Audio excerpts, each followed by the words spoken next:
Secção num cilindro oblíquo por um plano projetante não paralelo às bases. Desenha o plano secante dado.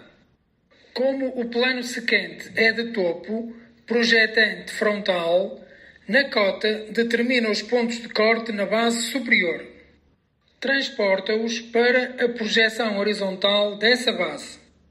C2 é o ponto de corte do plano secante na geratriz do contorno aparente frontal.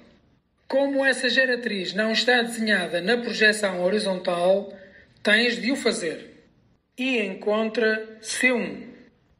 Se utilizares as geratrizes do contorno aparente horizontal para encontrar os pontos de corte, transporta para a projeção frontal o ponto da base da geratriz e desenha a projeção frontal da geratriz.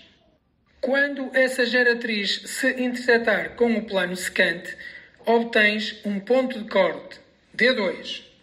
Projeta o ponto e determina D1. Repete o procedimento para a outra geratriz do contorno aparente horizontal e desenha na projeção frontal. Determina o ponto de corte E2. Projeta o ponto e determina E1. Se utilizares o método dos planos paralelos à base, na zona de corte desenha um plano horizontal. No eixo do sólido O2 ou linha 2, determina o centro da circunferência de corte do plano auxiliar, ou duas linhas 2. Transporta o ponto para a projeção horizontal do eixo O1 ou linha 1 e encontra O duas linhas 1. Como se trata de um cilindro, todos os cortes paralelos às bases originam circunferências com o mesmo raio. Com centro em O duas linhas 1, desenha uma circunferência que será tangente às geratrizes de contorno aparente horizontal. Determina os pontos de corte F2 e G2, onde a circunferência de corte interseta o plano secante. Transporta-os e determina a projeção horizontal F1 e G1. Desenha a linha de contorno do corte em ambas as projeções.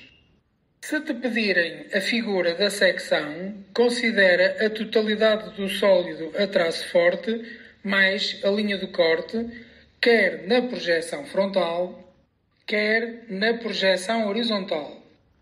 Como a linha de corte é tangente às geratrizes de contorno horizontal, significa que uma parte da curva da secção é invisível.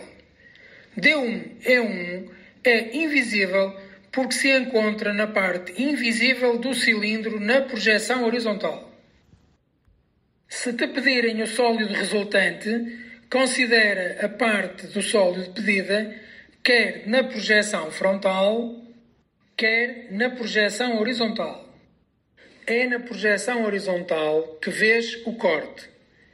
Como o corte tem maior cota do que a base, é visível em projeção horizontal.